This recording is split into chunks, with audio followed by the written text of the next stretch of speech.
আপনি কি সমুদ্র সেঁকতে গিয়ে কখনো কি এইরকম একটি ফ্ল্যাগ দেখেছেন? এটাই হলো ব্লু ফ্ল্যাগ বিচ।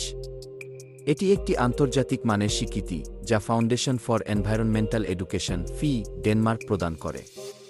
এটি বিশ্বের সবচেয়ে মর্যাদাপূর্ণ ইকোলেবেলগুলির মধ্যে একটি, যা পরিষ্কার পরিচ্ছন্ন, নিরাপদ, পরিবেশবান্ধব এবং টেক্সি উপায়ে পরিচালিত সমুদ্র সৈকত, মেরিনা ও টেক্সি নৌপর্যটন অপারেটরদের দেওয়া হয়। কোনো সৈকত বা মেরিনা ব্লু ফ্ল্যাগ পেতে হলে মোট ৩৩টি কঠোর মানদণ্ড পূরণ করতে হয়, যা ৪টি প্রধান ক্যাটাগরিতে বিভক্ত: পরিবেশগত শিক্ষা ও সচেতনতা, জলের কোয়ালিটি, পরিবেশ ব্যবস্থাপনা, নিরাপত্তা ও পরিষেবা। ব্লু ফ্ল্যাগ সার্টিফিকেশন একবার পাওয়া মানেই চিরদিন থাকবে না।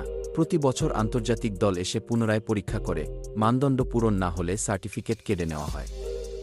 ভারতের কিছু সৈকত বিশ্বের সবচেয়ে পরিষ্কার ও নিরাপদ। ২০২০ সালে একসাথে ৮টি সৈকত ব্লু ফ্ল্যাগ সার্টিফিকেশন পেয়েছিল, যা বিশ্বের ইতিহাসে এক বছরের সর্বাধিক সৈকত সার্টিফিকেশন পাওয়ার রেকর্ড।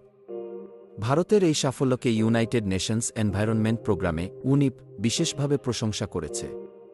ব্লু ফ্ল্যাগ সার্টিফিকেশন তাদের এই মর্যাদা দেয়, এটি একটি আন্তর্জাতিক ইকোলেবেল।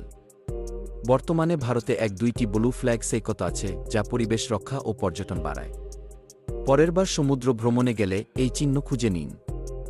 ভিডিওটি ভালো লাগলে লাইক, শেয়ার, সাবস্ক্রাইব করতে ভুলবেন না।